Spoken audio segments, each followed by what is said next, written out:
This is Neal with Graveside Paranormal presents Spirits by the Graveside. Today's date is 7/9/2021. This will be aired about 2 weeks later because basically Graveside Paranormal has a lot on their plate going on this month. So it's actually going to come out on 7/25, which is a Sunday, as our Sundays are. It'll be coming out at 7 p.m. in the UK. It will be coming out at about 1 a.m. So you might be watching that actually a little bit, maybe like 7 or 8 a.m. maybe the next following day if you wake up that early. So I'd like to welcome in my friend right now because I want to bring him in because it's actually something because of the news. I want to welcome in Paul Garratt-Proctor. Paul, how are you today? I'm very well, Neal. Thanks. How are you? I'm doing good. It's been a minute. We've talked actually on the phone as friends because we're friends, and we've talked about it, and I'm trying to get you back out here. But we actually have some really cool news to talk about, don't we, Paul? Before we get started Return to Amityville. Paul is going to be doing Graveside Paranormal Spirits by the Graveside UK version. He is going to be helping us out. Yeah, and I'm excited about this. He is going to tell us stories. He's going to research stories and get back to us every couple months. And we're going to get stories out of the UK of what's going on now, past legendary stories that we don't know about. Me and Paul talked the other day, Paul. There was a story that you and I are going to talk about in the near future that's not too far from you. Am I correct on that? It is, yeah. It's a big British legend that I'm still surprised how many people in the US don't know about it. The Gunpowder Plot, involving Guy Fawkes. What we'll do is we'll give you the history of it, and then we'll go into the spooky side of it, which I can elaborate on in a bit more detail. Yeah, and I'm looking forward to working with you guys. You and Kit, that's his husband. We're going to be working with them. And it's just going to be a lot of fun. I love reaching out to the UK. We actually have a good percentage of fans that are out there, which is nice. And we hope to bring you the best news that we possibly can, the best show that we possibly can out in the UK. So once again, I thank Paul Garratt-Proctor for being part of our Graveside Paranormal Presents Spirits by the Graveside UK version. That's awesome. Also in news,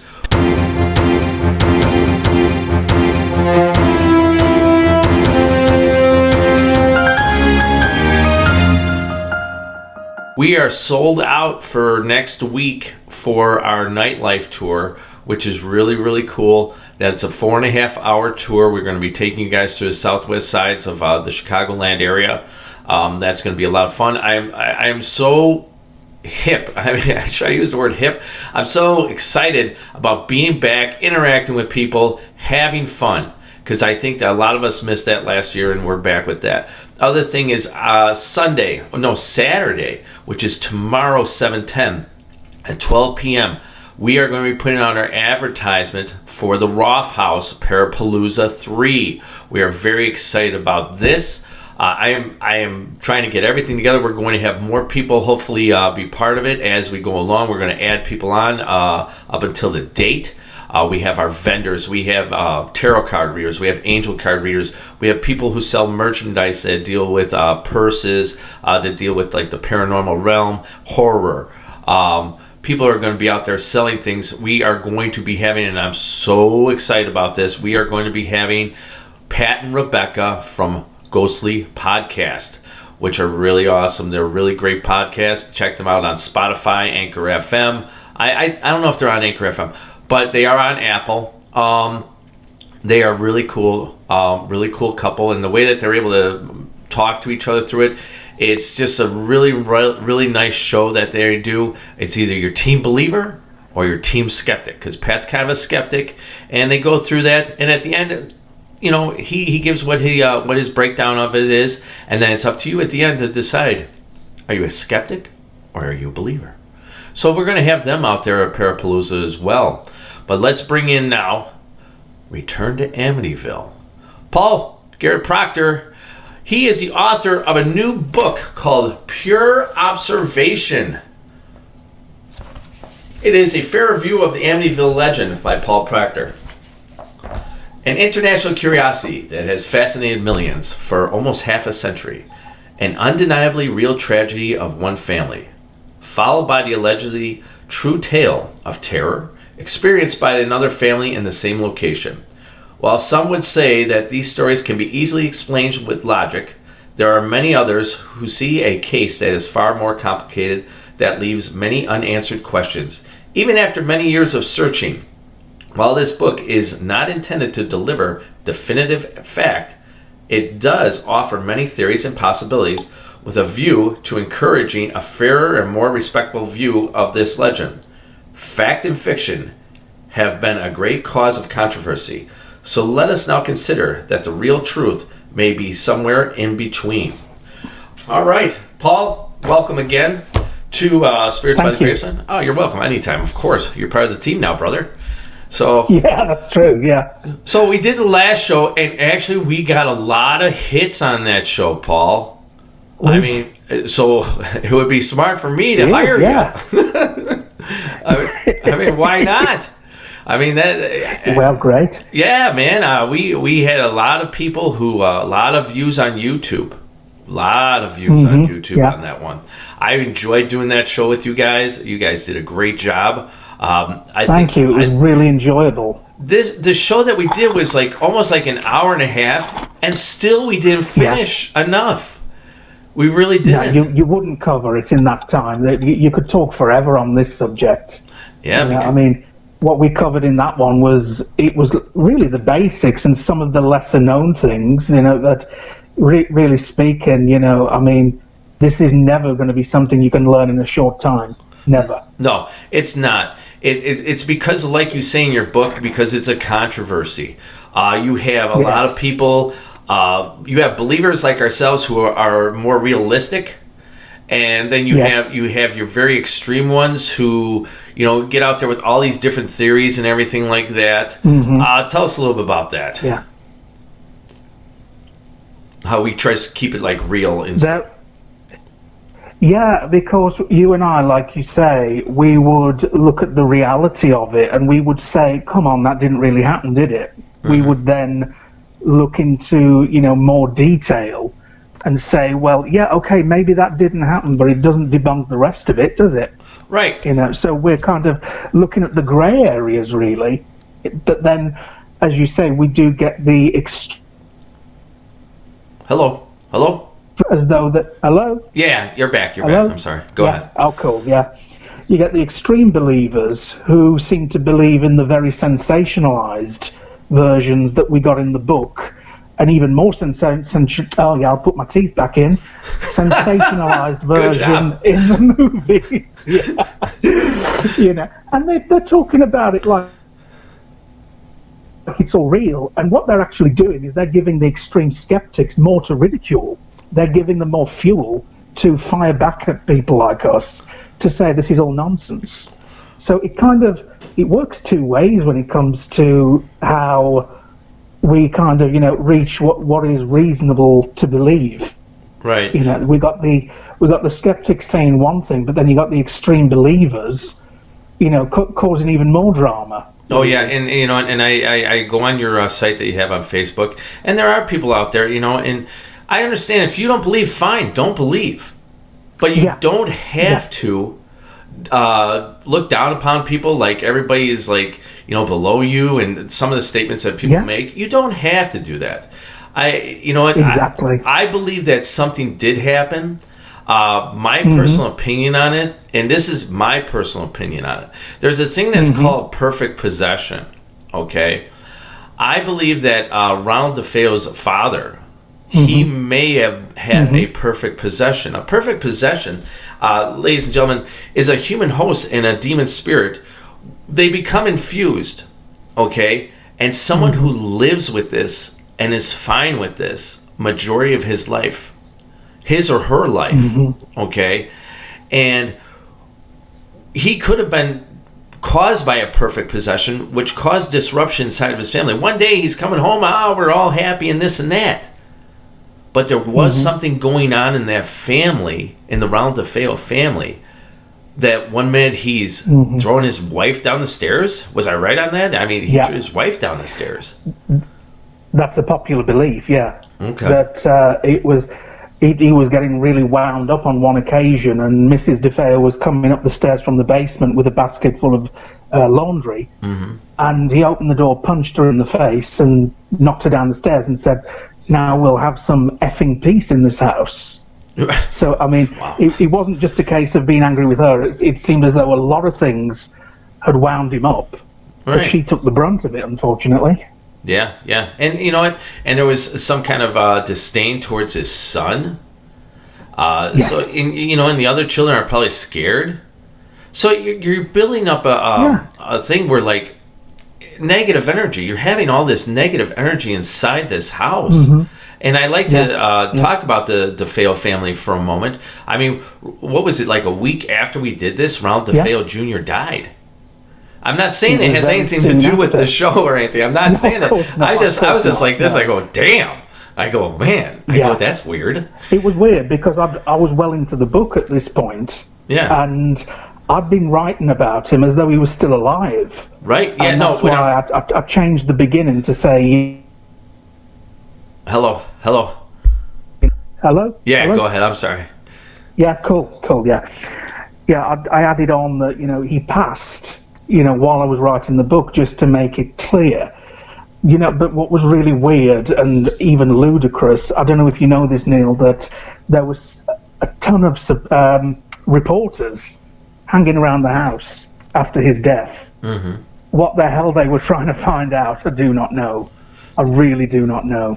Yeah. But yeah, it was kind of weird that it happened as soon as we started talking about it. Right. And, one of the things that we kind of touched on in the first episode is, but we really didn't talk about more. And a lot of people don't know. I know a lot of your viewership does on your Facebook page knows, of course, because they're followers of it. But he actually went away, the senior went away and went to go find an exorcist. Am I correct on that? Or is that something that's just hypothetical? It's difficult to answer, really, because it is believed by many people, and it was Ed Warren who was really kind of a stickler for this, who even described that there were candles blowing out and all kinds of things going on during this exorcism. But of course, I don't really know how to verify that because Ed Warren wasn't there at the time, and I don't really know where he got the information from. Right. As such. Right. But it was said that, and we got this wrong before, and at least we can correct this now, it was Canada that Mr. DeFeo went to. He went to Canada. To find help. Okay. So he went to Canada to find some help, supposedly. And it was from there that, yes. And he had a number of religious statues shipped to his house from there, which were put all around, and that was what led him to saying the notorious quote, "I have a devil on my back." That's where I get back to the thing of perfect possession. Okay? Yeah. Is he saying some people believe, well, the devil on my back is Junior? Some people believe that. A lot of people think that. Right. A lot of people say that that's what he was talking about. But equally, like we say, Butch was trouble. We know that. That isn't questionable because he was always in some kind of trouble. We're talking about a man who was said to not be very religious before, suddenly turning to the Catholic Church for, help and support. Now, that just doesn't seem like something you'd do for, to help with a troubled son, would it?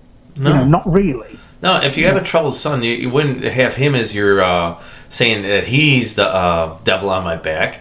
He was probably recognizing, at one moment in time, he had some clarity. And usually when you have that moment of clarity, you go, oh, something's wrong here. And then you start thinking about it. And maybe because maybe he did go to Canada. Maybe he did try to find somebody. He did put statues in the front yard. That's undeniable because we can see pictures of that where they were all across the front lawn. And it was a bit over the top, really, the way it looks. You can tell that someone's really gone to town on it. And, earlier pictures and later pictures, they're all gone. So, you're talking someone who took it quite to the extreme. So that's pretty much a fact. But the rest of it, I suppose it is inconclusive. Sure, I suppose we'd have to say. And that's the reason why this story stays alive, because there's so much in conclusion to this story that everybody's always coming up with a theory, which is cool, man. It's people enjoying this story as much as it's negative. But people, they just seem to swarm around negativity. You don't see a lot of people swarm around a lot of positivity stories.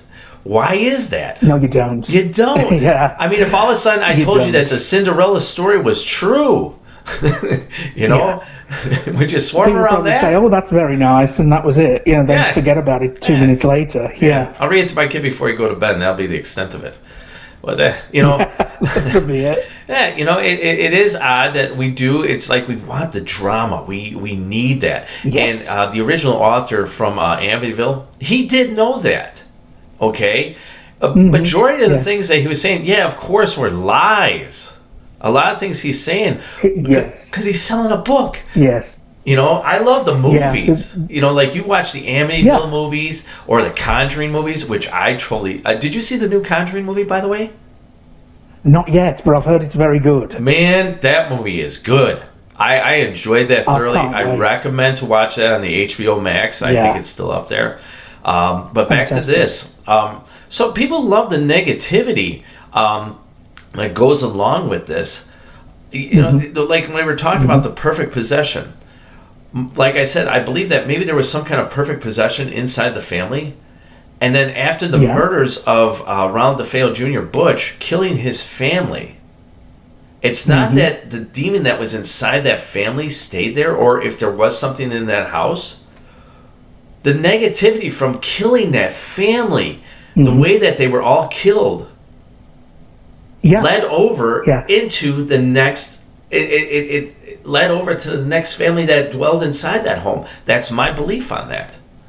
Well, you know, most people who would give it a minute's proper thought would agree with that and say, you know what, just those murders happening like that, you know, that would blow you off your feet if you were to go into that house. It had been stood empty for a year. You know, that would be pretty hard-hitting to most people. If nothing else, the sheer thought of it would be pretty hard-hitting. So, I do agree with what you're saying. Okay. Now, you have down in the book, we're talking about, you have in there George Lutz, that a lot of people think that he was using occult dabbling. What's going on with that? Yes. That is something that seems to have come to light over more recent years, to be honest with you. And...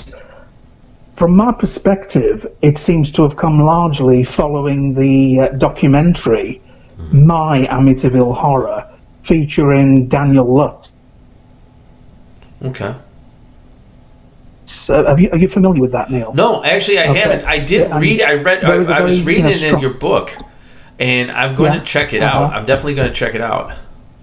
You can easily find it online, very easily. Okay. Yeah, but that is where he talks about his stepfather with great contempt. There wasn't a good relationship there, but as I say in the book, I don't like to discuss that. That's very personal. Sure. But he had this, you know, real sort of anger towards him, that he kind of kept witchcraft books, occult books, and said that he performed telekinesis in front of him, made something move in the garage, so I believe. And, you know, it was all kind of heading towards, there were things going on in that house, but it was George that caused it. Now, of course, you know, we've got to explore these possibilities, haven't we? You know, if we're looking for the truth, we've got to be considering everything. But as I have put in the book, I searched and searched and searched, and I found nothing to legitimately describe George Lutz performing any kind of satanic or occult rituals in that house. The only thing that we seem to come back to each time is the fact that he practiced, now let me say this right, Transcendental Meditation. What is TM. What is transcendental? I don't know if I've ever heard that before. it's a form of meditation, like many others, that is for clearing the mind. Oh, okay. And bringing about, a calmer, purer self is what it is. And many people practice it now, and it's not considered against God or anything sinister. And yet that is the only thing that we ever seem to come back to when looking for descriptions of what George did. That he was meditating. Looking for clarity. Maybe maybe some people saw it, and it was a time where people thought, God, what's this weirdo doing? This is all strange and bizarre.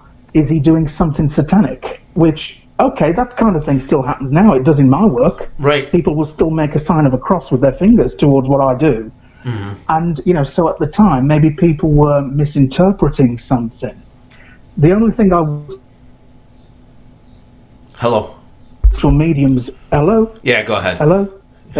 Yeah, many spiritual mediums will meditate before they give anyone a reading because it's a way to connect with spirit. And so if he and his wife were practicing TM during the time in that house, that would only suggest that it was making them more open and susceptible to what was already there. Not conjuring something up, but making them more vulnerable to what is already around them, not actually causing it. Okay. Yeah, so I hope that's made sense the way I've said that. No. It makes sense, and it kind of goes back to like when I'm talking about with Ronald DeFeo Sr. Maybe he had that moment of clarity. George Lutz, and everything we say on this show, ladies and gentlemen, these are the opinions of Graveside Paranormal, Spirits by the Graveside, Paul Garratt-Proctor. These are opinions. These are theories. We're not saying that this is what happened, ladies and gentlemen. So please don't misquote us, because we're trying to enjoy, the drama just like you about it, but also trying to slowly go through all the options of theories on this. And we're never going to truly have all the answers. It's not going to happen. No, we're not. But no, like I was saying, is that George Lutz may have found a moment of clarity. I mean, Ronald DeFeo Sr. may have found a moment of clarity. And just like that, George Lutz found a moment of clarity because they both know something was wrong. Something was not normal with them. That I believe is something that is very strong and a very good theory on that, because no matter what, from the stories that you hear from this, something wasn't right. Something wasn't right anyways. Yeah. There's so much. I mean, the thing is that there is a lot of nonsense for and against the story being true. I mean, that there is just, like we were saying earlier, that you got the extreme believers, then you got the extreme disbelievers, the naysayers, and it all gets mixed up. Yeah, and some people are refusing to look at the grey areas, and that's where it just gets even more muddled. Just like Daniel Ferens, he says Amityville brings out the worst in people. He said that to me in a private message, actually, because I do contact him now and again. Not all the time. We're not best friends or anything, but he's a really nice guy. And we were chatting one day, and he was talking about how it really does invoke passion and anger in people, even to the point of people who've never been there, never been near the place.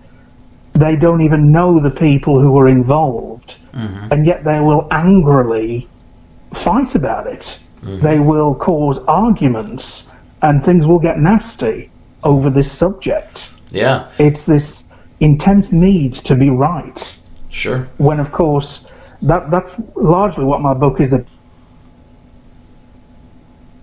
that there is no right or wrong. We have only the information that's out there. No one can say for sure what happened unless you were there.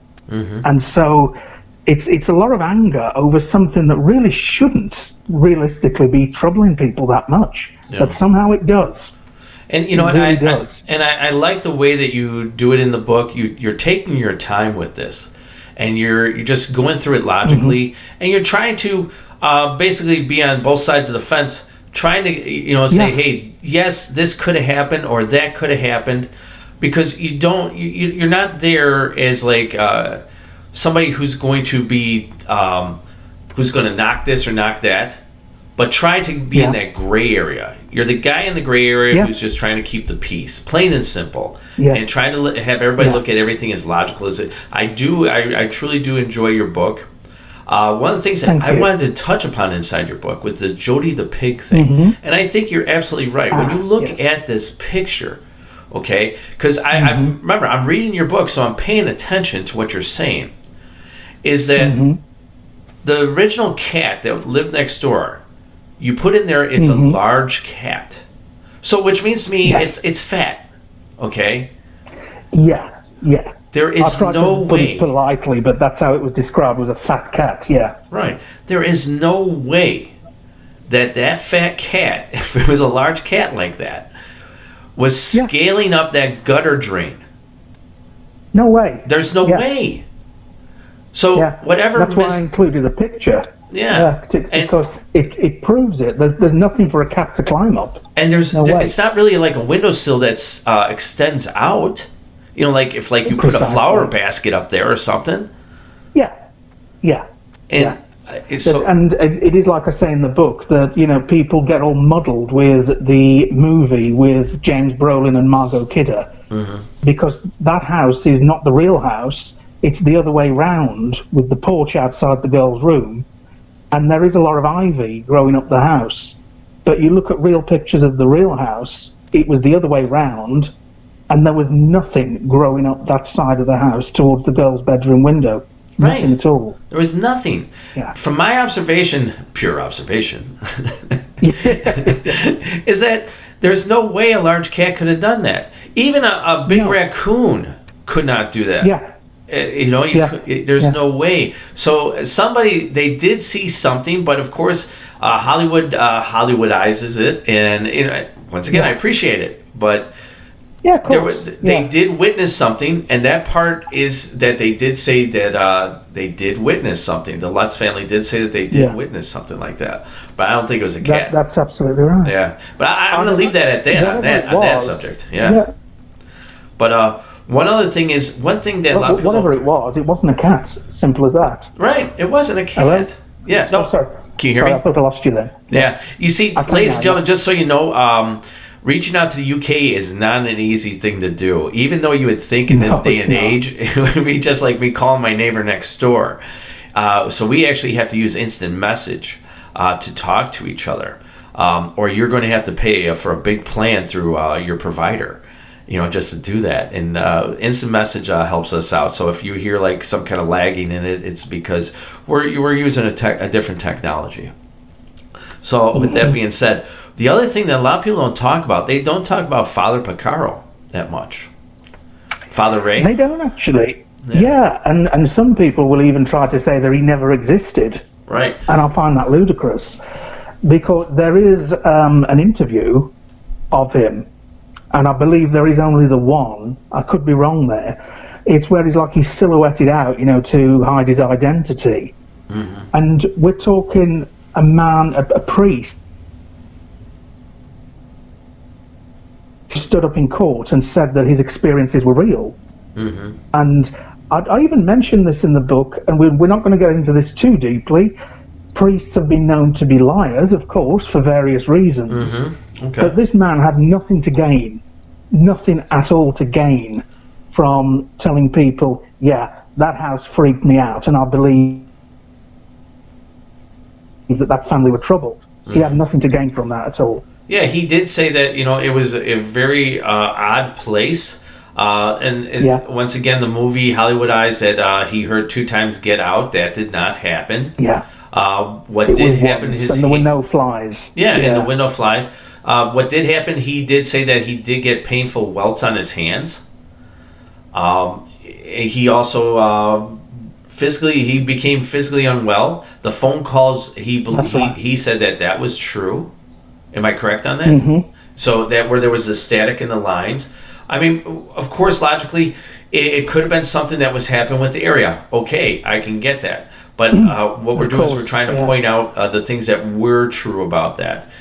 So he did have swelling in his hands, or the welts on his hands, and the phone. Yeah. And he was unwell. he was said to have become unwell, and the welts on the hand, these were said to be true. There were disturbances in the phone line, apparently, but where the movie got it wrong, they kind of exaggerated it to the point of they never managed to speak to him at all. Whereas even the Jay Anson book suggests that they did successfully speak to him on occasions. It was just that there were times where it became really strange that every time they were reaching out to him, something would go wrong on the line. Yeah. And actually, that's another part that I find very interesting, talking of the priest. You were probably going to ask this, actually, is incident with the car. That the hood of the car, the bonnet as we call it, was supposed to have lifted up while it was moving and smacked into the windshield. Right. And people have said, no, that couldn't have happened because the car that he had would have opened the other way. Yeah, no, okay, that could have been one of Jay Anson's embellishments. Of course it could. But maybe he just wrote the wrong car. You know, because to my knowledge, nobody took the time to actually find out what was Father Ray's car. You know, to really verify that. They just tried to say, there's a lot of people out there who take these embellishments and the bits that have been debunked as evidence that the whole thing was fake. Right. You know, and one last thing I'd like to talk about is that I'd like to talk about is actually that picture, the photo of the boy. So I'm going to be completely honest with you right now, Garrett, Paul, is that I'm kind of on the fence now with this picture. I really am. Okay. The reason why is that the picture, I'm looking at it, and totally after I was listening to your people online, there is kind of like a rim, looks like glasses on this person's face. But the weird thing is, now, this is why I say I'm on the fence about it. In the other pictures that I found of this guy, what was his last name? Campbell, Mr. Campbell, I believe it was Paul Bartz. Paul Bartz, I'm sorry. Bartz, like Bart Simpson, Right, like Bart Simpson. And the thing is that in none of the other photos, when he's with Ed and Lorraine Warren in the house, is he wearing glasses? Exactly. I don't see him wearing glasses. Now, the face is kind of familiar to his because of the hair part. Okay? I'm trying to pay attention to everything. I really try to pay attention. But then at the same time, why would he not just walk into the frame to view the camera? Why would he look so weird about looking into it? This is it. I'm similar to yourself, as in I'm kind of on the fence about this whole thing because there are so many who will insist it was Paul Bart's, end of. Right. There's a lot of people who insist that. And I always say, I'm not arguing with you. I don't, kind of entirely disagree with you. Right. It's just, for me personally, I don't see the face of a grown man. I see the face of a child. Right. And that's... So even though I'm not going to insist it's a ghost because it could be a good many things, like the eyes in the window. I'm not going to insist it was a ghost or a demon. I'm saying it's not a cat. With this, I'm saying I don't rule out any possibility here. What I'm saying is that I personally do not see a grown man. Exactly. And that's why I stay on the fence on this one, because I do not have any definitive proof. It either is a man or a boy, a guy walking into a camera, or it could be a spirit boy because of how it looks like a child and the similarities to the son of the the young boy. The young boy in the DeFeo family. Jonathan is his name, right? What was that? John Matthew, Yeah, Jonathan. And John Matthew. Yeah, John Matthew. The youngest boy, Now, it does have a similarity to him. Yeah, it does. And that's the thing. That's undeniable. Yeah, so I'm just going to put that out there. I'm on the fence on that one. I don't think we'll ever find a definitive answer. Is it interesting? I don't feel we will. Yeah, no. It's interesting. I mean, some people will say that Paul but there is no solid. Again, there's no solid evidence of anyone having that conversation with him. I mean, as things are, I don't even know if the man is still alive. So, very few people seem to be able to confirm anything around that. Yeah, that's the thing is, I wish, did anybody ever ask him? Apparently so, yes. And I'm not going to mention a name who told me this, that it was said, I had the conversation and he said it wasn't me. But I can't verify that. I can't prove what was said. Right. And that is a very interesting thing.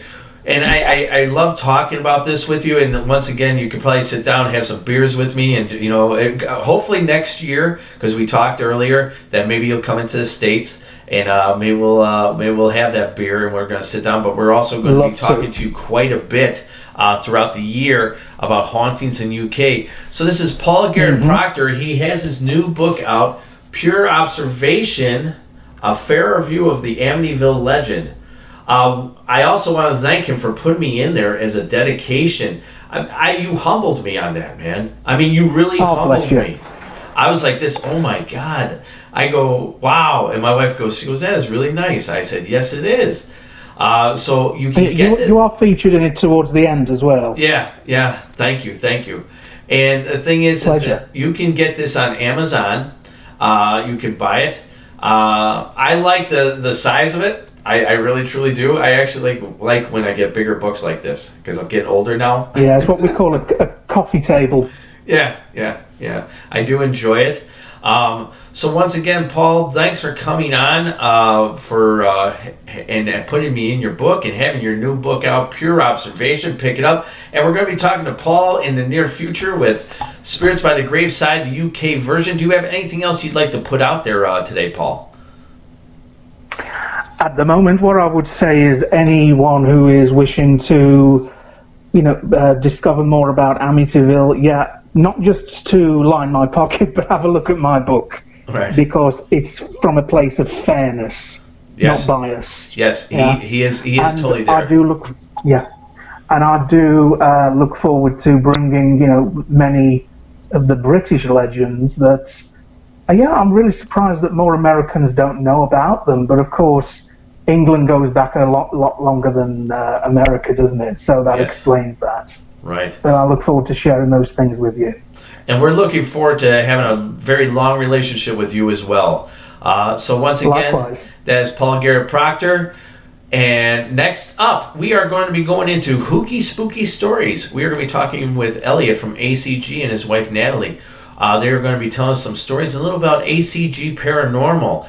Until then, thank you, Paul Garratt-Proctor, and boo. Pleasure. Oh, hello. This is Neal at Graveside Paranormal. Every first Sunday and third Sunday of the month, you can check out our show Spirits by the Graveside. Either it's on YouTube, Spotify, or Anchor FM. You can also just check out our YouTube site, which is Graveside Paranormal, and also check out our website, www.gravesideparanormal.com. Or you can send an email to neal@gravesideparanormal.com or steve@gravesideparanormal.com. If you have any paranormal things happening in your home or your business, feel free to call us, because what do? We investigate those things. Call us at 708-227-7747. And once again, tune in every first Sunday of the month and third Sunday of the month for Spirits by the Graveside. And boo. All right, we're back. This is Neal with Spirits by the Graveside. It is time for Hooky Spooky Stories. Hooky Spooky Stories. I have on the line today, we have Eliot and Natalie from ACG Paranormal. What's going on, guys? How are you? Hey. How are you doing? I'm doing good. I can't complain, at least not yet. So, Eliot, you just started ACG recently, correct? Yeah, my wife and I have been investigating for about 10 years now together. Mm-hmm. We decided to form a team, and we got some new people that we're training, and we decided to start going public with everything. And put it all on social media. Okay. And what does ACG stand for? Always chasing ghosts. Always chasing ghosts. Okay, I was trying to figure it out, and I said, well, A doesn't mean Eliot. I go, so I was always chasing. Okay, I like it. And what, Eliot, first I'm going to start off with you. What got you into the paranormal? See, people get into the paranormal for certain reasons. What got you into the paranormal, Eliot? So I was a pretty hardcore skeptic, and Nat was always doing paranormal stuff, and she'd have all her gadgets, and I was like, no, this doesn't work.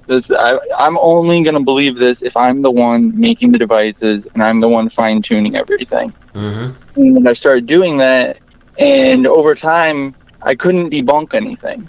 The stuff, once you make a gadget and you know it's foolproof, there's no saying, oh, it's messing up, because you know it's not messing up. Okay. And we kept going down that road, and we went to Ashmore just for we just did the outside of it. Okay. And I had a little girl voice come up when it was just me and Nat alone. Okay. I thought Nat was talking, and on the recording you hear a little girl. So you caught an EVP of a little girl talking? Yep. And that's what made me start just 100% believing. Oh, okay. So it didn't take a lot. Some people it takes a lot. Like I know if people have heard things on EVPs and the spirit boxes, they're like, I still don't kind of believe it, but they continue on. So did you have anything in your childhood or anything like that happened to you? Like I had things happen to me as a kid, but did anything like that ever happen to you, or it was just the interest of trying to debunk things? So when I was a kid, we live in the house that I grew up in right now. Okay. And when I was a kid, I had an invisible friend that was a little kid that would talk to me through the vents. Oh man! All right, continue. I also would see a shadow man walk around the house. I forgot about all this. I looked at my notebook from when I was a kid recently, and I was going through it. We've done EVP sessions here, and a little kid and an older man both come through. Really? Now you're not worried about living there and opening up and talking with them in your own home? Well, I tell them, don't wake me up in the middle of the night. You're good to hang out here as long as you don't cause problems. Okay, as long as there's some kind of, relationship there where like you guys have an understanding, that's always is good, because I get phone calls from people going, hey, I got this problem and this and that in the house. And sometimes people just live with what's going on inside their house. But that's very interesting. Little kid speaking through the vents for you. Let's talk about some of the places that you've gone to. I was watching a video on your TikTok, and I thought it was a really good video. You were using SB7, I believe. And you're sitting in a chair, and it says, get up. And it sounded like a disembodied voice. It did not sound like the SB7. So that was at Madison Seminary. That place is amazing. I gotta go. That's actually in a room where there is a dental chair, or there was a dental chair strapped to the floor in the attic. They believe that there is possibly surgeries done there, like unauthorized surgeries. Mm-hmm. I was actually sitting on the floor, and then that voice yelled at me to get up. And I got up and sat in the chair, and then right after that I heard it wasn't as clear, but it said wait once I sat in the chair. Wow. So I'm assuming it was a doctor telling me to not sit on the floor. Yeah. That like I said, that the recording that you had sounded more like a disembodied voice. Like you caught it on do you guys use what kind of cameras are you guys using? You guys using body cams? I think that was actually just on my phone, was that video. We use our phones a lot. We put them on airplane mode. Okay. We run them that way. I feel like the SB7 gives static and lets the spirits have vibrations to use to speak to us. Because they don't have voice boxes. Have you ever noticed, because me and Steve are going to do a show on EVP sometime in the future, have you ever noticed that some of your EVPs or things that you get on the SB7 sound reverse? Yeah, I could see that every once in a while, yeah. sometimes there's stuff that we can't quite decipher, or it sounds like might be in another language. I've never tried reversing them. Yeah, what we do is we put them on our Audacity program. I noticed this some years ago when we were at Bachelor's Grove Cemetery. We'll reverse the reverse on it, and then I run it forward plane.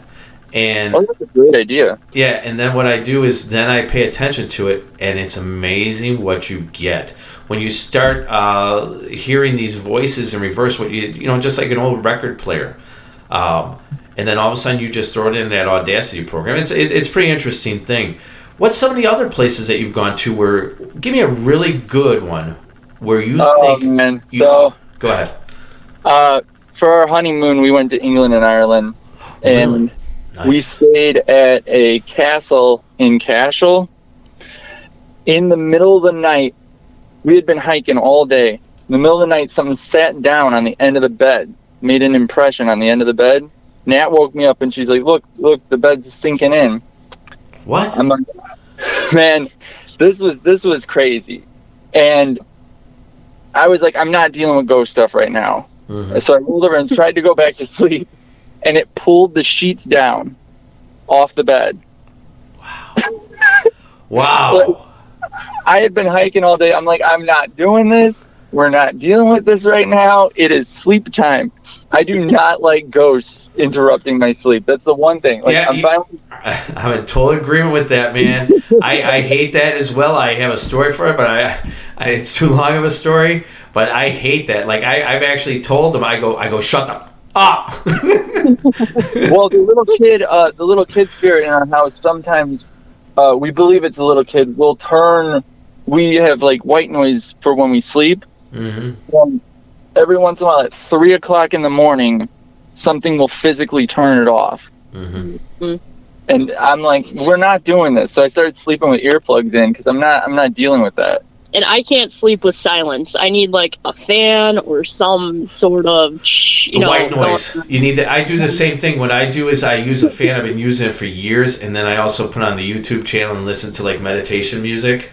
Yeah, mm-hmm. I do that because I have to have that noise out there. You know, I can't sleep without a little bit of noise.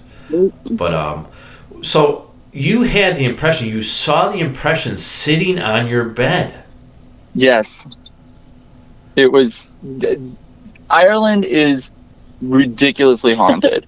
We really want to go back there and do like full investigations, just because it was amazing. When you look at England and Ireland and the history of everything, there's no questioning why it would be horribly haunted. I mean, there's been so much bloodshed and right. Yeah, exactly. You know, there's so much medieval history. You know, that goes on there. We got who we were talking to just a little while ago. We were talking to Paul Garratt-Proctor. He's going to be doing Graveside Paranormal, our UK version.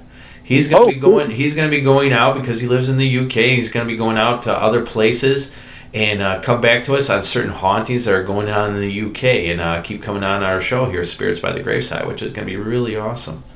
That's awesome. Yeah, so we're going to be doing that. Now, give me one more really good one. Let me think.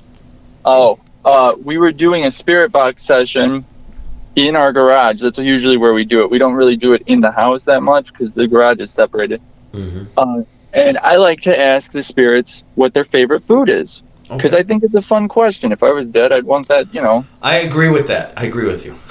And the spirit came through and said fries. So we asked what its favorite drink was, and it said floaties, which we assume was root beer floats. Right.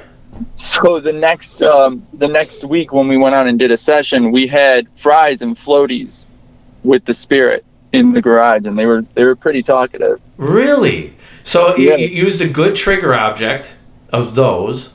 That's awesome, man. That is really cool. I like that. Now, Natalie, let me introduce Natalie here. You're Eliot's wife. What got you into the paranormal? So I actually grew up in a haunted house, and it seemed me and my stepdad were the only ones that really experienced anything. And my little brother remembers, he was like a toddler when he lived in there. But he remembers like very vague memories of the place. But I would hear disembodied voices almost every night. I would see things constantly. I saw my first full body apparition in that house. What did it look like?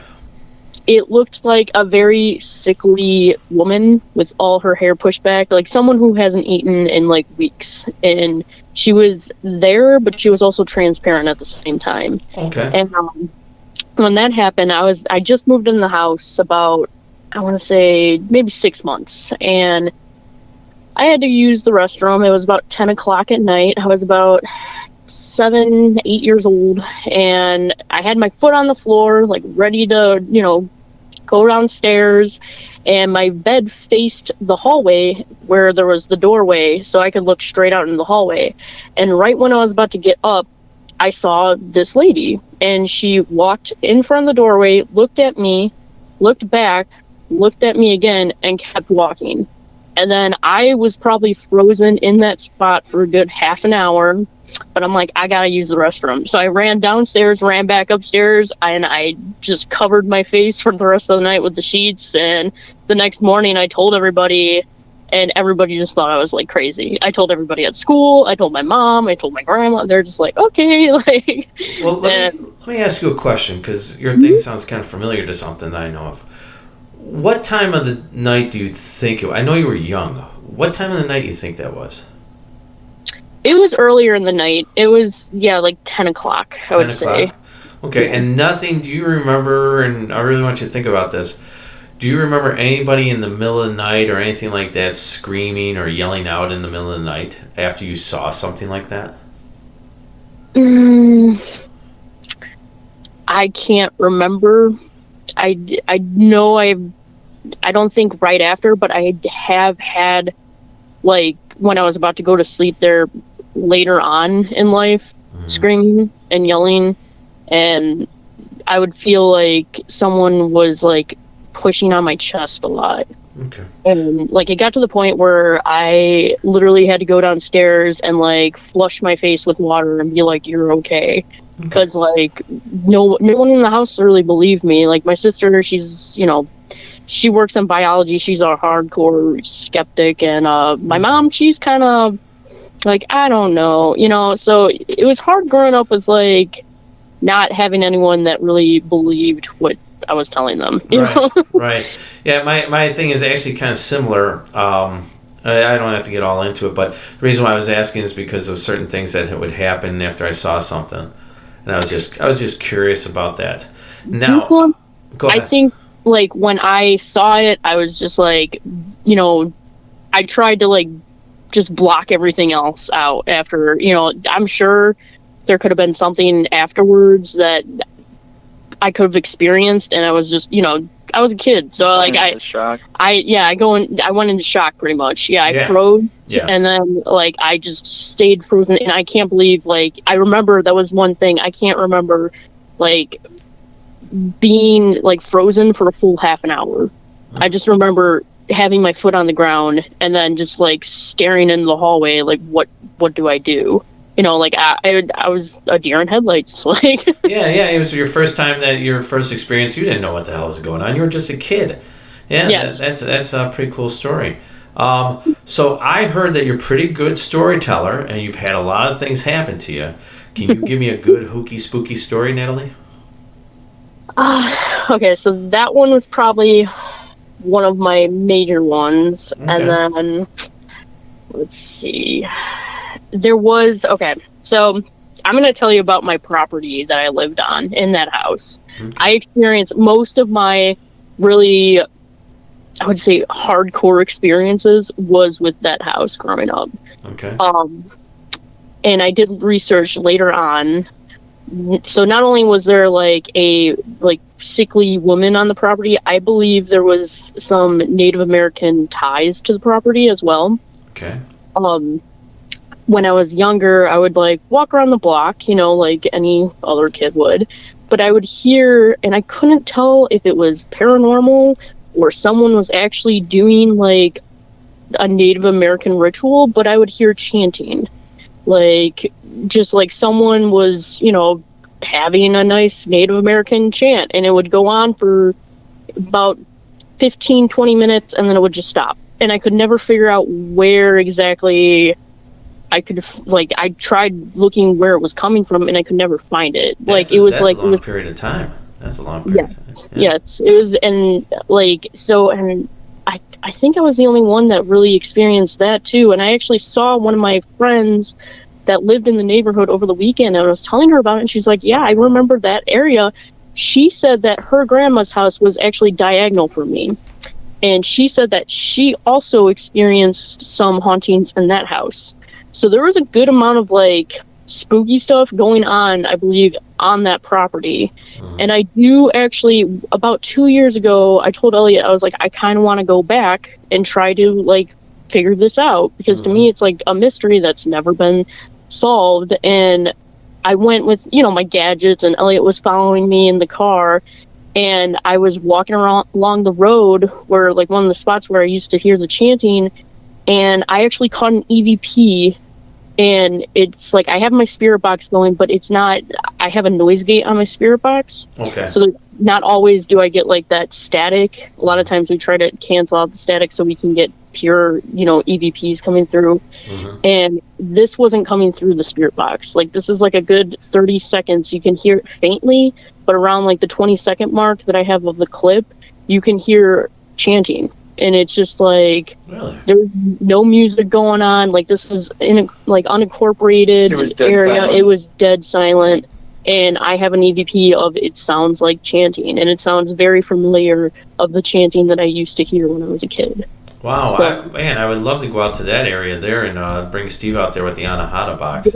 Yeah. I think Yeah, like, the whole area has some, There's a lot of weird stuff. yeah, and, like, when I was a kid, like, there's also a cemetery, and I would go to that cemetery a lot, and that cemetery is also haunted, you know, so I've had experiences there. Yeah, there's a lot of, from Native Americans, there's still a lot of active things that are going on. There's a lot of areas in the Illinois area that happen all the time. And that brings me to another good experience is Archer Avenue. Please do. Please do. I love Archer. So everyone's kind of hooked up on Resurrection Cemetery, like with the whole Resurrection Mary. I personally like a cemetery that's a little bit further down. It's right by this restaurant called, and pub called the Irish Legend. Yeah. And it's Fairmont Cemetery. And I've had more experiences there than I think any cemetery that I've ever been to. I've seen with my own eyes straight up just mists, like, dancing around. I've seen orbs. I've caught on my full spectrum cam, like, I'll be in a spot and I'll go down because it's very hilly. I went down a hill and then all of a sudden there's an orb, like, it looked like kind of like a lantern right where I was, and I was like, I know for a fact there was no one here. You know, like, sometimes, like, I go, you know, around 9 o'clock, try not to go too late, but when it gets a little darker out, just because, you know, you get those spooky vibes. But usually I have the most activity when it's about evening time there, and I believe I saw a skinwalker at one point. Really? This thing, it looked like a coyote. I was doing there's a one bench in particular that I get a lot of responses from, and it's right on the edge of, like, this forest, and then there's just this bench where I usually plop all my stuff down. And I was, you know, just picking up my stuff, and all of a sudden I saw, like, this coyote, but it was moving very weirdly, and it looked kind of more of like a coyote and, like, a badger kind of mixed, if that makes sense. But all of a sudden this thing, it goes down a hill, and when it comes back up, it started walking on, like, 2 feet. Like, you ever see, like, a bear stand up? Like, yeah, of course, yeah. It kind of looked like that, but it was a lot, you know, it was, like, more of a coyote structure, and it was weird. Like, and I don't know how really, I was once again frozen, because that was the first and only time I've seen a skinwalker. Like, and that's what I'm going to call it. I don't know 100% if it was, but I know for a fact there's no animals around here, of my knowledge, that can walk on, you know, 2 feet. Yeah. But that was pretty interesting. Oh yeah, you know, definitely. just that whole area, like I have had, and then go all the way down. There's a cemetery called St. James. Mm-hmm. Monk's Castle. Yes. And when the first time I went there, actually multiple times when I go there, my equipment just malfunctions. It wipes our SD cards, and I'm the tech of the team, and that gets very aggravating for the tech. Sure. But I've had my spirit box. There was one time I went there, and I was picking up on a guy. I don't think there's anything malevolent there, but I think there is a male spirit there that kind of likes to pretend he's malevolent, just to mess with people who are messing around with the grounds. I mean, I always go to cemeteries and I'm very respectful. I say thank you, just try to talk to these spirits like they're people, rather. I'm not very into provoking. That's not my thing. Right. I'm actually kind of against it, but we're just there to chat. We're there to chat. Yeah, and everybody's a little bit different. Like, I got a guy on our team that I use in certain situations to provoke when I think it's necessary. Yeah. I don't usually do it all the time, but I do have a guy who go out of his way. He just does what he does, and then we do get some interesting things that do happen. I think it depends also, like, exactly on a location. Like, I wouldn't like if I'm going into a children's hospital, let's say, there's no way, like, I think provoking, but like if something like a murder and you were like, why did you do this? Like, tell me, like that, I feel like is a little bit a different circumstance, like, right. But something like a cemetery, I don't think there's anything like really, that's worth like shouting at. No, and I agree with you. I totally agree with you. I've been to Monk's Castle many times. I could tell you a story about it, but I'd rather tell you offline when we're not talking, because I don't want to give out names. But the other thing is, I've been to Fairmont Cemetery a couple times. Me and Steve have been there, and you're absolutely right. The place is active. Keep in mind that is Archer Avenue, and there's ley lines that lay underneath the area in that area. For whatever reason, and like you're saying, you went at night, certain times activate these ley lines, okay? Certain weather conditions activated. How I explain sometimes is it's almost like a faucet. One moment you have a faucet that's on, it's just at a drip. And then some days, because of the right timing, the right weather, this faucet will open up all the way and you'll get a complete flow and things will start happening on Archer Avenue. That's my theory. That's my belief. Yeah. We actually live like one block off of Archer Avenue. Okay. So I believe that's part of why my house is so haunted. It could be. It definitely could be. I mean, and it's just an amazing thing what those ley lines do. I've talked thoroughly about it a lot of times, but it could be because of the ley lines in the area that you live in. Definitely. I definitely believe that. And then just having, like, you have those rivers there too, and the canals. All those, those workers that passed away, like, digging for these limestone. Yeah, the Irish were brought over as slave labor. Yes. And a majority of them, when they died, they were buried at St. James Cemetery. Yes. So that's where you could begin a lot of activity, where you could also begin like a residual, where it's just playing through time. So that could definitely be one of the things that we talk about. But yeah, that's some good. I'm telling you, that area there, you're absolutely right. People who are sensitive like yourself are going to pick up on things, and especially when that faucet is open, you really do pick up on it. Especially like at places like the Irish Legend, which we've been to quite a few times. I love the food there. It's great food, awesome food. I love the Irish Legend. It's a great place. Oh yeah, love it. But so tell us a little bit more about ACG's next thing that's going on. So we're actually going to this brand new location. It's in Rockville, Indiana. It was a tuberculosis hospital, and then later on I believed it was a mental hospital. There are 3 buildings with tunnels. So we have the location for 17 hours. Really? Cool. So it's an overnighter. Those are my favorite. Right. I'm usually up till 4 or 5 in the morning investigating while everyone starts to pass out, and then I'm up at like 7 o'clock having coffee with spirits. Yeah. I'm a little nervous about this one because usually before every investigation, I listen to every interview and every podcast possible about the locations. Mm-hmm. There's not much about this one. This one we're kind of going in blind. You know, like Really? it don't really know what we're gonna pick up, who we're gonna be talking to. I did meet someone who actually had a really cool EVP. He helps with the maintenance and cleanup. And he showed me this really cool, like as he was cleaning up, this woman screaming. So it was just middle of the day. He's sweeping. It was him and I think one other guy, and all of a sudden he, you know, on his phone he gets like a blood curdling like scream, like, Really? and I just thought that was so cool. I'm like, okay, when this place is ready, I'm like going there as soon as possible. And where is this place at? Rockville, Indiana. Indiana. Okay. It's called Indiana State Hospital, I believe. Oh, okay. Okay, so it was a state-run hospital. Yeah, I can tell you from experience, a lot of counties and state-run hospitals, a lot of things happen in those places that probably shouldn't have happened. And sometimes some of these souls or spirits, if you will, they still linger around because they don't know that they're dead.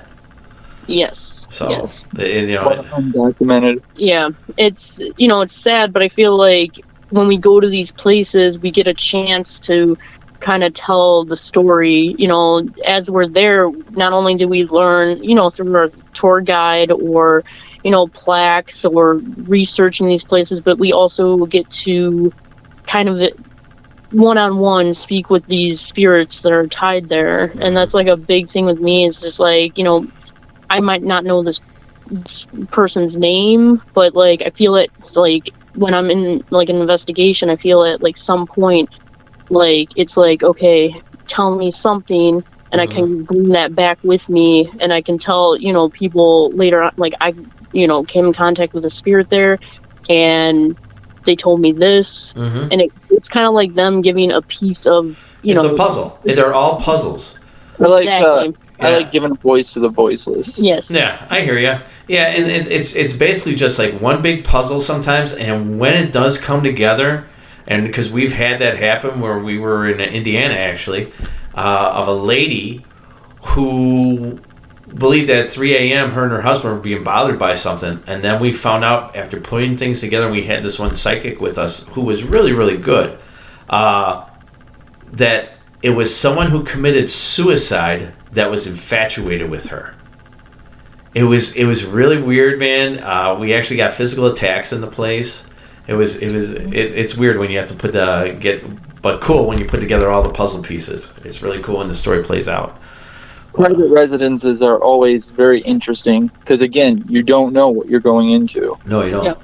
You don't know, and you don't know if some of these people have mental issues, or if they are being possessed, or if they just have an underlying mental issue. You know, like they could be schizophrenic.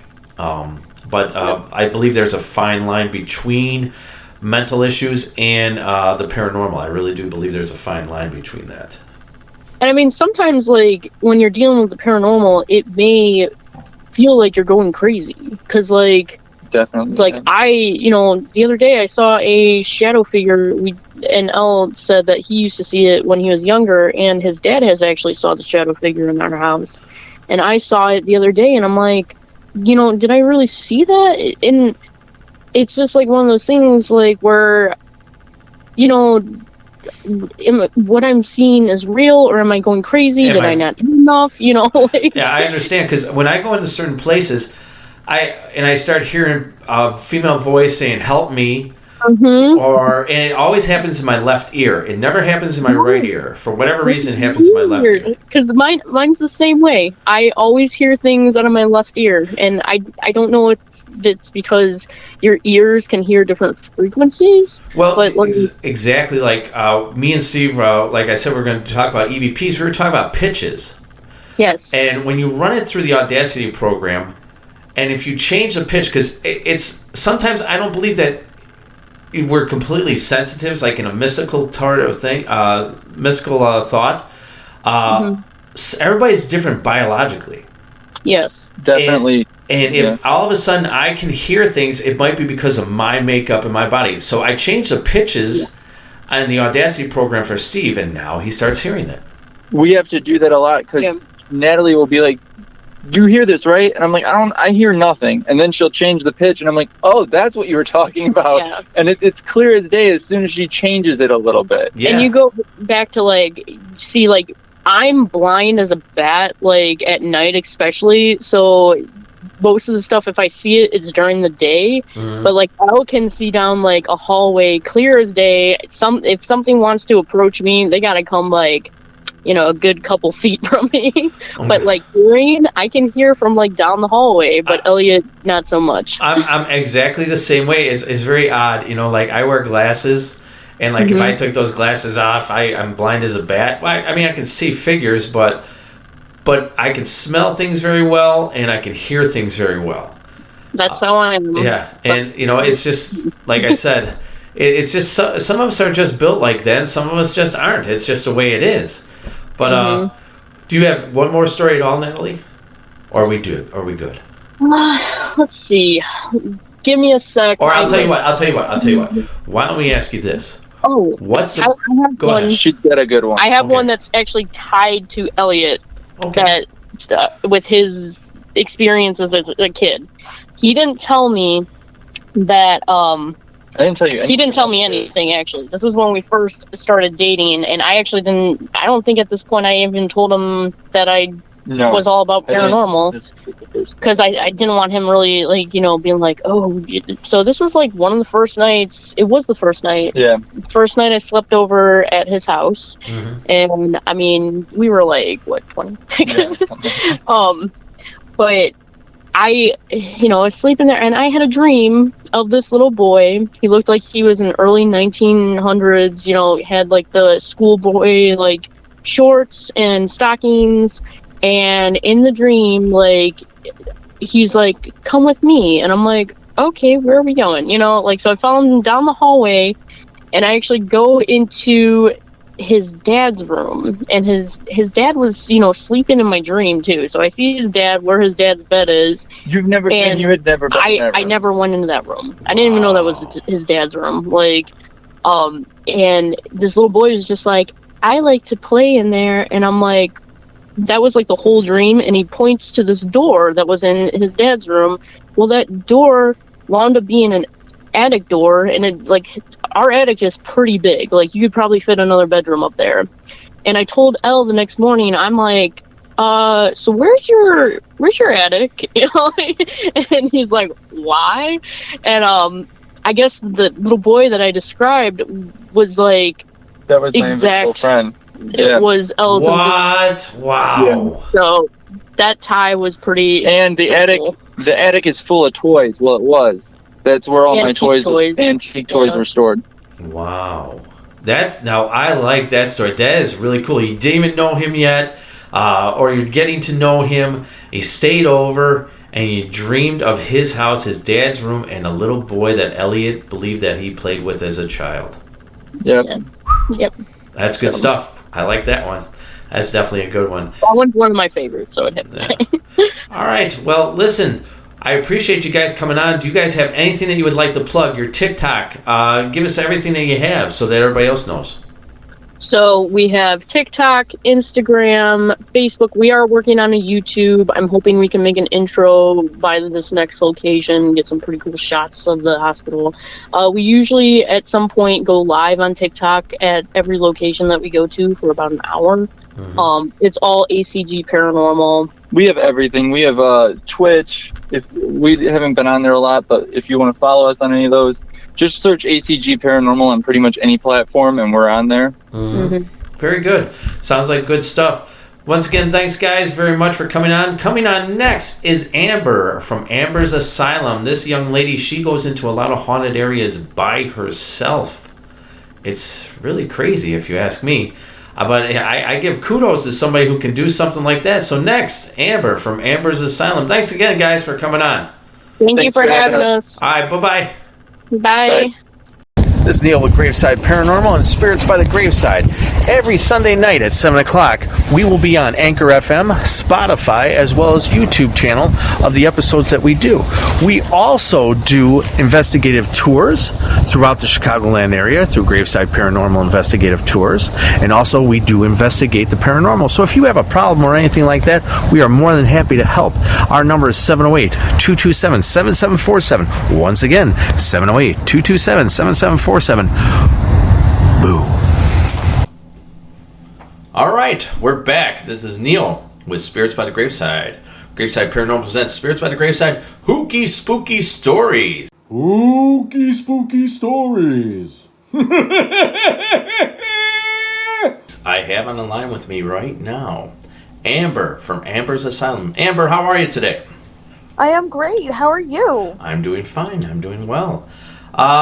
I brought in Amber. I was going through YouTube as I always do, and I came across Amber. Well, actually, it was that Amber sent me an email about Whispers Estate. You remember that, Amber? That was probably a while ago. Yeah. All right. So then I looked you up on YouTube. I saw that you had a channel too, and it's called Amberz Asylum. And what's so interesting about this? So I'm watching this young lady's video, and she's going to these places by herself. Like, we went to Whispers Estate. The whole group went to Whispers Estate, Amber, our group. Okay. And to think that one person would go to Whispers Estate by herself Yeah. is wild. But before we get into that, what got you into the paranormal? So actually what got me into the paranormal was when I was 15 years old. Okay. I had an attachment, and it was really scary for me. And not being somebody who was very educated in the paranormal, I really didn't understand it. Mm-hmm. And a lot of things happened during that period of time. I'd say it probably lasted about a year. And I learned a lot about myself and this other world known as the paranormal. And I really delved into it, and that's when I really got into it. Okay. And then you've been getting into it by yourself for quite a while now. You've been doing this now since you've been 15, probably researching since you're 15, whatever happened to you, if you want to keep that private, and to the age that you're at now. And so, but you go into a lot of these places by yourself. Do you ever find that you're still getting attachments though? Not overly, because I spent a lot of the time like researching and doing a lot of stuff like that. So me personally, I believe that when things attach themselves to you, usually it's because you hold a lot of negative energy, and they're looking to feed off of that. Yes. And I've completely flipped my life around, and I'm one of those types of people that are usually pretty positive. So generally, I don't worry about that. However, I do know that if something does come home, I do know how to deal with that. So that's not usually something I worry about. What do you do exactly if you feel that it's coming on? What do you do? Because I know everybody does a little something different. Everybody either has a faith, or they use like a sage, or some of the girls that I know who are witches, they use a lot of different like spiritual things, like sage and stuff like that. What do you do, if you don't mind? Me personally, I don't really have any sort of belief system. So I think for me, I tend to meditate a lot. I tend to focus on my positive energy and just do things that drive that positive energy higher. So I tend to focus on myself a lot. Me, myself, I like a lot of music, so I'll just listen to a lot of positive music. If I'm prepping for a big location, I'll do stuff like that. I think that's very smart that you do it like that, where you meditate, because it's almost something that I do as well. Is I make sure I meditate, because I'll recognize if something's going on with me, because what they do, just so ladies and gentlemen know in our audience, is that attachments, what they're going to do is when they do try to attach upon you, they're going to look for the weakest thing that you're about. Either it be alcohol, depression, or any kind of drugs or something like that. That's what they search out for, and they're going to find the weakest part of yourself. But as long as you stay positive, like you're saying, Amber, and I preach this a lot, and you stay positive about everything, good things will happen, and you don't have to worry as much. But the ones who do fall into the trap, although those are the ones who need help, and that's one of the things that we try to do at Graveside Paranormal, and I'm sure you do as well. But let's get into Whispers Estate first. Now, you went to Whispers Estate once again by yourself. tell me what happened there, because we got a lot of good evidence at that place. And that closet, in that closet area, two of my staff members, they went inside there, and we got the best EVPs I think really? we've ever gotten. If you go to, I think it's about like either 8 minutes or 18 minutes in, you're hearing a conversation. My two guys are talking to each other, and all of a sudden, my guy, he goes, "You're touching my foot. Are you touching my foot?" And you hear a voice goes, "That's my foot." Oh my gosh. Yeah, the things that were going inside that closet, and there's more to it. And it's so clear. It's unbelievable at the Whispers Estate. I recommend anybody to go to Whispers Estate.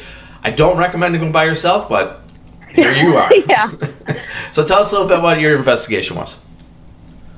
So I actually, if I remember correctly, that was the first place I had ever gone by myself. Mm-hmm. So originally my YouTube channel had been me and one of my friends, and I actually just moved to like 6 hours away. So she couldn't make any of my my adventures anymore. Okay. And I think Whispers Estate was the first one I was like, you know what? I'm just going to do this one by myself. Mm-hmm. And I just remember being super, super nervous because I know a lot of people talk about like, you know, you're not supposed to go by yourself. I try to use a lot of precautions as far as attachment wise, and like I know that the danger of people like breaking in can be a thing too. So usually there's always somebody on site. Mm-hmm. But I remember going, and I remember being overwhelmed upstairs in Rachel's room. Mm-hmm. I remember that.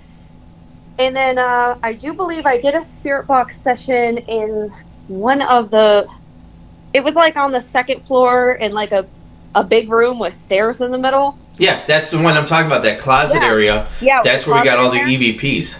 And we also got disembodied voices. I got a disembodied voice when I was there, and I was trying to do spirit box, and I heard a voice, but it wasn't through the actual spirit box, which I thought was weird because it didn't have like that techie sound to it, or however you would explain that. Now, you know what? Let me ask you that. Let me just stop you. Have you ever noticed on disembodied voices, it almost sounds electronic? Sometimes, yeah. Isn't it weird? It's like, and the other thing is when you're getting things on your SB7 or whatever you're using, SB11, mm-hmm. a lot of times you'll hear like a clicking first. Yeah, sometimes I do hear that. Yeah, I've noticed that too for the time I've been doing this. For disembodied voices, I hear them in my left ear. It's never my right. Oh. And the thing is that the disembodied voices that I get, sometimes they sound electronic. Like either it's trying to go through vibrations to break through to our side. That would make sense, yeah. And then sometimes, a lot of times on EVPs, how I know I'm going to get an EVP, I start hearing clicking first. Yeah, I have heard that is a common thing where it'll be like clicking or like popping. Yes. Yeah. Yeah, I get that. I get that sometimes too with EVPs. Okay. So continue. I'm sorry. Oh, it's okay. So I think I did get a couple good EVPs, but I think they took place when I was downstairs in the parlor room. Okay. But I just remember that bedroom that had the doctor. Mm-hmm. Dr. Gibbins. I remember being very, very overwhelmed in that room, and I really didn't want to be in there. You know what? That's the same thing. Yeah. Yeah. And I think I got an EVP in there. It was during the tour, and the tour guide and I were talking about how he was being accused of abusing these women and things like that. And I think he said shut up or something like that. Oh. Yeah, and so I was like, that's a really creepy room to just be in. And it's just, and you know, I think we talk about it a lot, like us people who are like on YouTube and things like that, but it's so hard to portray that to the audience, to just mm-hmm. explain to them how overwhelming it is, because they can't feel that. No. Yeah, you're right. You have to break it down for some people. Yeah. You don't have to break it down for the people who do it, but you know, the people who tune into a lot of channels like mine or yours, and they want to mm-hmm. check it out. You kind of have to break out the feeling like I went to the Sally house, right? And the Sally house, you can feel that they try to enter through the back end of your neck, where they're trying to get inside. It's a very odd feeling, and you have to break it down, you know, to explain it to people the best way you can. Other than that, now you went to Madison Seminary, correct? That's the scariest place you went to. Tell us a little about that. So Madison Seminary was really scary for me because usually, for people who aren't into the investigating world, usually when you get there, you take the tour and then you kind of plan this,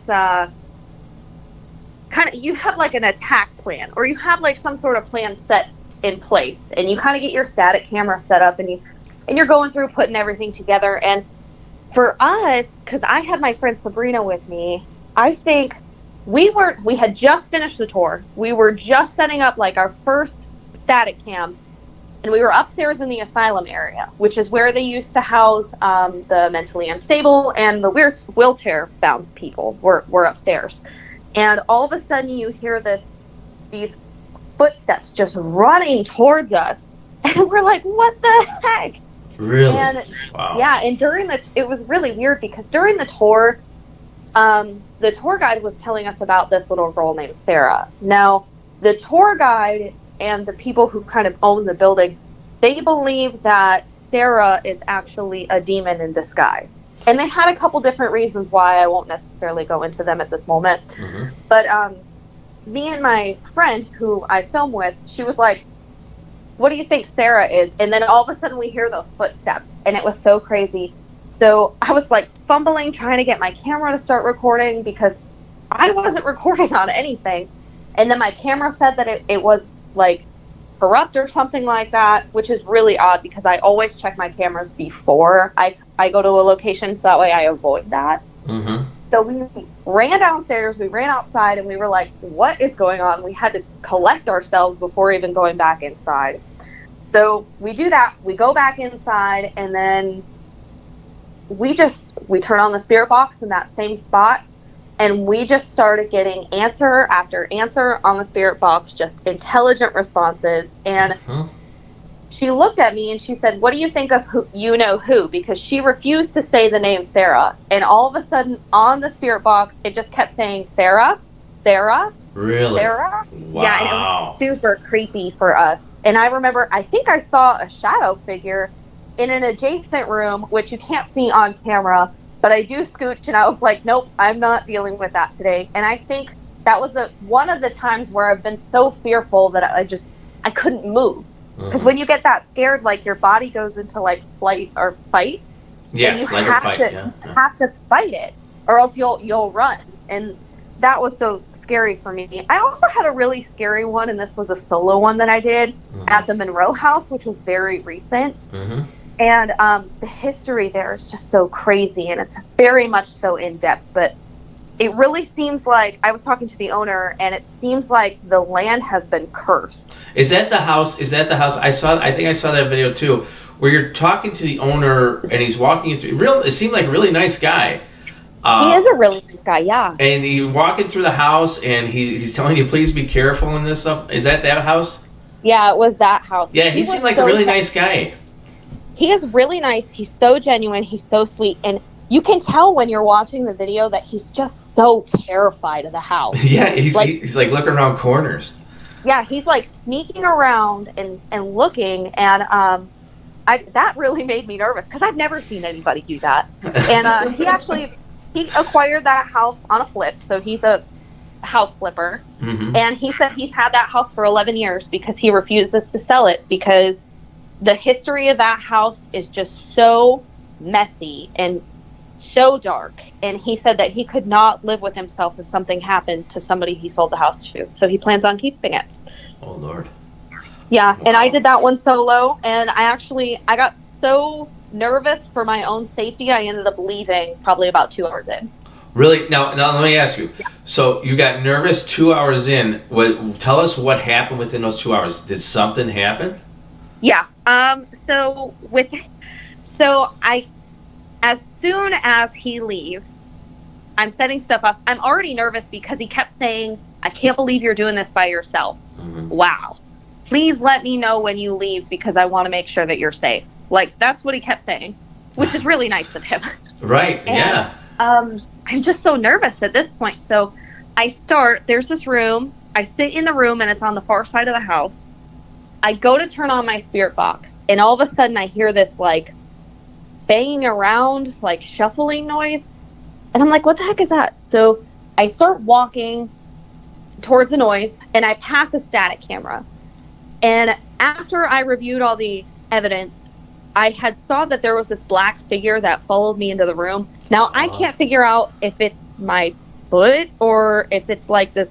It looks like it walks in the room before me. Really creepy. But obviously I didn't see that at the time. So I go in the room. I'm doing EVP. I catch things like get out, leave, which is pretty normal for most places. I hear demon, which can also... That's not technically, just because it says demon doesn't necessarily mean that it's a demon. So I'm keeping that in my mind. I also caught Mighty Sun, which didn't make sense to me. And later on in the interview, Eddie, who is the owner, said that other people have caught that too. And I said, why is Eddie so afraid of this place? Like, I just don't understand. And through the spirit box, it says, you'll understand. And I was like, oh. You're like, hey. No, I've been here long enough. I don't want to understand. So I do spirit box on and off. I get a couple things like that. And then I'd say probably about an hour and a half in, I just decide that I'm going to set my audio recorder in the living room, and I'm just going to sit down in the entryway, and I'm just going to fully be quiet, see if I hear anything. So I'm sitting there, and then all of a sudden I just start to feel disoriented and confused. And then this feeling of depression and just sadness and I've let somebody down in a way just starts to wash over me. And again, I'm a very positive person. I'm not negative in any way. And I just almost break down and start crying. And that's not normal for me. Right.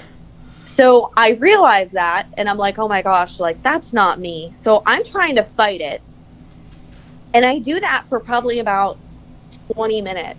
And I'm like, I can't do it anymore. It's starting to get really bad in my head. Just the overwhelming feeling of feeling something that's not me. And at first I had thought that it was trying to attach itself to me. And I was like, okay, well, I've pretty much overstayed my welcome. I'm leaving.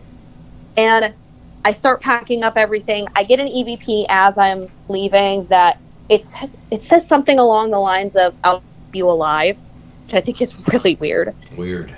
That is weird. And so what happened after that, so I accidentally leave a flashlight, an IR flashlight on the table. I have a video of me leaving it there.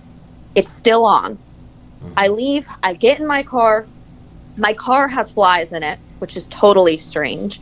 And I've also noticed that places that are typically associated with demons or things like that tend to have flies. I don't know if you've been to the Hinsdale house.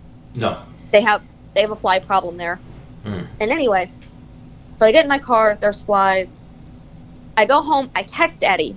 I said, hey, I accidentally left my IR flashlight. Can you see, can you grab it for me? He's like, where should it be? I said, I looked over my videos. It would be on the table in the little seance. He has a little seance room, the art of the seance or something like that, because he wants to turn a new museum. He texted me back. He said, I don't see it. He said, that's really weird. I'm the first person in here. He said, maybe you left it somewhere else. I brushed it off, even though I know I have a video of me leaving it there.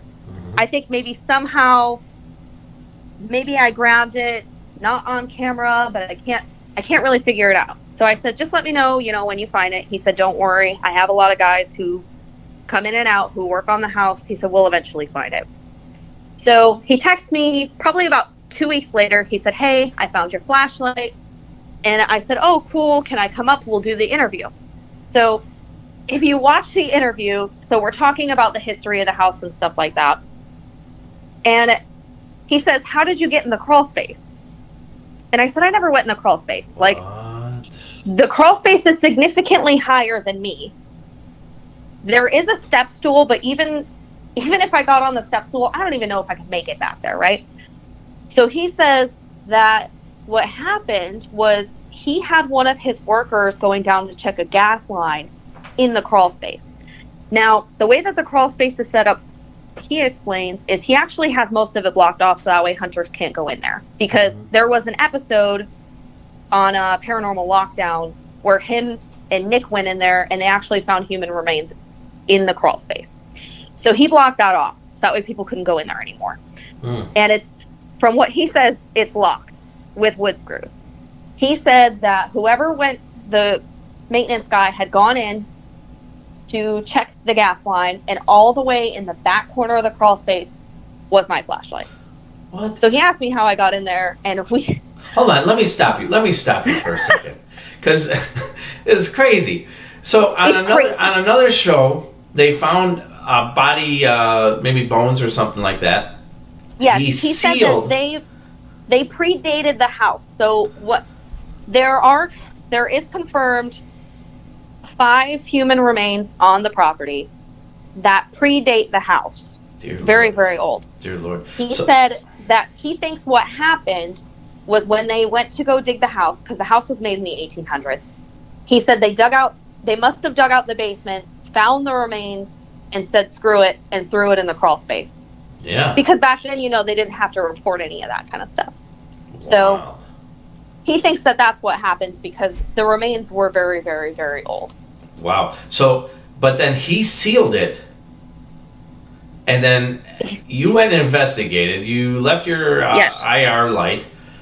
Yes. And a couple weeks later, 2 weeks later, he calls back, hey, I found it. I found it in a sealed compartment or a sealed room, a crawl space that we sealed, but my guy had to get in there. Yes, he said what he did was he put up wood so nobody else can go in there, but it's in an L shape. So at the end of the L, he said there is this door that you can get in through, but it's screwed in, so you have to take a drill with you to unscrew all the screws. That's crazy, man. Yes, and he said it was on the other side of the door, all the way in the far back corner. He said, let me double check that because I really wasn't thinking when I was talking to the guy who found it. And I said, please double check that. And you can tell how worried he is in the video. You can see his reaction as he's putting everything together going, oh my God, why would you crawl in the crawl space? Because he gets genuinely scared, and I was too. And he texted me the next day and he said, it's confirmed. It was found in the crawl space all the way in the back corner. That's crazy. That is nuts. Yeah, it's super nuts. Oh my God. Yeah, it was really crazy. And he said, after he realized that I was telling the truth, he said it's really funny because he had a tool belt that came up missing again and again, and he was getting really irritated. And he accused some of the guys of misplacing it. He said, sure enough, 5 months later, he's down in the crawl space, and it was all the way in the same corner. Yeah. Man, and he didn't think much of it. Yeah, you know what? And it seems like like we talked about, he's a genuine nice guy. He is, yeah. And a lot of those things that are in those houses like that, guys like that, they're going to try to get them to get angry. Yeah, he actually, he didn't believe in any of the paranormal stuff. So he said when people came in and they were working on the house, and he said all of a sudden they'd have to quit, and he would be like, well, why are you quitting? And they said, I've seen something, or this and this happened. He said he would just be like, okay, whatever. Because I guess he said his dad is a professor. Oh, really? Of some sort of science. So they don't believe in that kind of stuff. But he said this house definitely makes him question all of that. Where's this house located again? That house is in Hartford City, Indiana. Really? And they rent it out for investigations? They do, but it's kind of on the down low. So he's not really, it's not heavily promoted. He doesn't overly like it to be because that's not his thing, Okay. But it's fairly cheap. It's like $150 to go there. Dear Lord.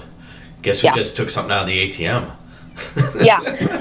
Yeah, I highly suggest people going there, but just don't do it solo. I don't even think I would do it solo again. To be honest, I didn't know the history of the home prior to going because I like to go in blind sometimes, so I didn't look up any of that stuff. And I'm on the tour. I'm literally shaking because I'm going, oh my God. What have I gotten myself into? Yeah. Oh my God. He told me, he was like, if you want to go home and you're not comfortable being here by yourself, I'll refund you your money. No issue. I don't want you to get an attachment from being here. And I was like, no, it's fine. And I tried doing it and all that happened. And I was like, nope, I'm going home. Oh dear Lord, man. So You know what, Amber, I had to tell you, it is like being in Amberz Asylum. This is crazy, man. It's crazy. It's very crazy. Wow. And it makes me so sad that I do not have visual proof of how that flashlight got in the crawl space. Can you imagine if you could? Yeah. Oh my God, that would be amazing. That really would be. He said he used to have cameras up in the house, but his wife, who also doesn't believe in any of that, they got irritated because the motion sensors would go off all the time. And it used to be connected to his phone. So he would always get text messages, and he would open up these videos and there would be nothing there. And he said he had to get rid of it because it was making his wife on edge. And she was very, she won't go in that house anymore. Yeah, wow. You know what, I have to admit, I think you definitely hit our Hooky Spooky stories of the day. Oh, definitely, yeah. And Man. To top it off, this was the real creepy part. Hold on, you're going to top this one off? Come on. Oh, sorry. So the real creepy part was, I guess, back in the day, there used to be a serial killer who used to have prowling grounds in Indiana, and he actually used to travel because he was a Civil War buff. And there was a rumor going around that he used to go to the Monroe House a lot. And Eddie, the owner, he was like, "Oh, that's not true. That's not true." And then this picture surfaced of him with his brother in the Monroe House, and Eddie was like, "Oh my God, could those be the bodies?" Right. And Eddie said that when he first purchased the home, he used to pull out these plastic baggies of different things, like women's shorts or like jewelry and different things. He said he must have pulled so many of them out. My God. And oh my God. Said, it's like John Wayne Gacy or something. Right. He said that at first he didn't really think of it, so he threw a lot of them away. And he said he found this one, and it was a pair of women's shorts, and it had this huge stain on it. So he called the police, and he got the police involved. And the police could not tie any of that stuff to the serial killer. I don't remember the serial killer's name, but he is a proposed serial killer. So he's actually only been convicted of killing one person, and they got him on a technicality, which was kidnapping. But the police suspect that he killed over 52 women in his prowling days. I'm going to tell you something, Amber. You are really, really hitting that Hooky Spooky story thing, man. Yeah. Yeah. I tell you, we got a winner today. Hold on. We got a winner. Well, I told him, I said, you're not, because I started doing my own research. And he said, because when we were on the interview, he said, I don't know if he kept, because some serial killers like to keep souvenirs. He said, I don't know if he's kept any souvenirs or not. And I started doing my own research, and I texted him. I said, you're not going to want to hear this. And he goes, oh God, what? And I said, I'm reading on an article that he did keep souvenirs. And he goes, oh my God. Oh my God. Man. It was definitely creepy. Pardon me. Really scary. Yeah. Well, Amber, I appreciate you coming on today, man. Man, that was good. I enjoyed those stories. I really did. I enjoyed them. You did your research on it. You brought to the table something really cool, and I appreciate that. This is Amber with Amberz Asylum. Amber, do you have anything to plug to help you out? Well, okay, so my YouTube channel, which is obviously Amberz Asylum, Mm-hmm. and I also have an Instagram, which is AmberLynn _ oh gosh, what is it? 0221, that's what it is. Yeah, so send us everything, and we're going to put it up for you. We're going to put it up for you. Yep. All right. Well, thanks again, Amber, for coming on. Those were some really cool stories. And please stay careful. Yeah. And thanks again for coming on. Yeah, you're welcome. Anytime. And that's Amber with Amberz Asylum. And holy smoke, I would say the other word, but I don't know if kids are listening. And as usual, yeah. And as usual, boys and girls, that's the end of our show. And always, boo.